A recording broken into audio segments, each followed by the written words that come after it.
¿Te has preguntado por qué vivimos en la edad contemporánea y por qué hubo una prehistoria? ¿Acaso en 1492, al levantarse las personas de la cama, amanecieron en la edad moderna porque Colón había llegado a América el 12 de octubre? Quédate y te explico. El filósofo francés Auguste Comte, padre de lo que conocemos como positivismo, estableció las bases del conocimiento científico, es decir, alejado de la especulación y el conocimiento a priori.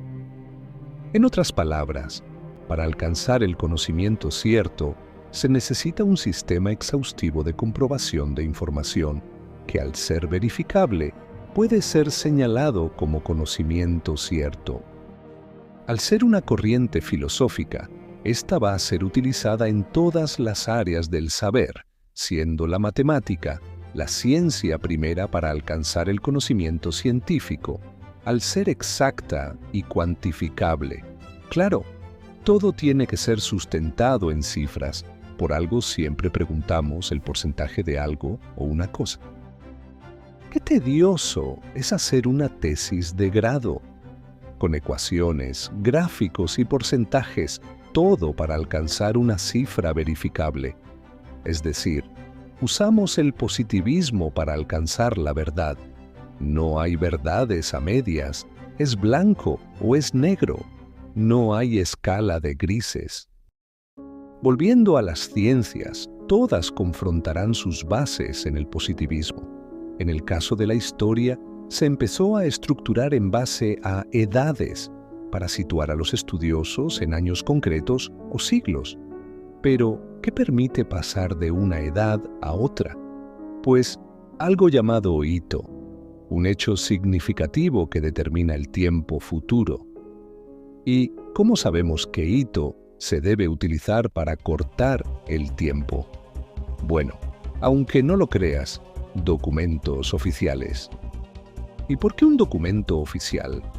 Claro, porque al ser una fuente comprobable de información, permite el estudio del hito. Es decir, la base de la historia es la escritura. Ah, por eso hay prehistoria, porque no había escritura. El hito que da origen a la historia es la aparición de la escritura. ¿Y una carta puede ser un documento para escribir historia? Pues no, solo pueden ser documentos oficiales. Una carta de amor entre un soldado de Napoleón y su amada no es un documento oficial, por ejemplo. Y el historiador puede dar su punto de vista. Claro que no. El historiador debe apegarse al contenido del documento. No puede perder el rigor científico.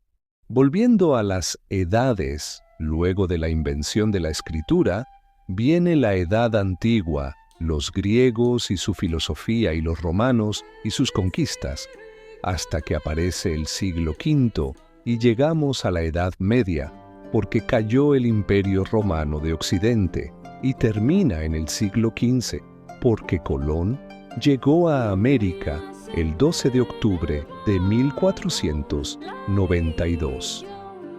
Y de un día para otro llegó la Edad Moderna con esa llegada de Colón. Pero en el siglo XVIII, con la toma de la Bastilla, los franceses deponen al rey Luis XVI y comienza una nueva era para la filosofía y el nacimiento de estados autónomos en América, haciendo temblar las monarquías en Europa con el lema de libertad, igualdad y fraternidad. Ahora sabes por qué vivimos en la edad contemporánea y por qué la historia se divide en edades. Hay otras formas de cómo escribir la historia bajo otras corrientes del saber, pero eso es otra historia.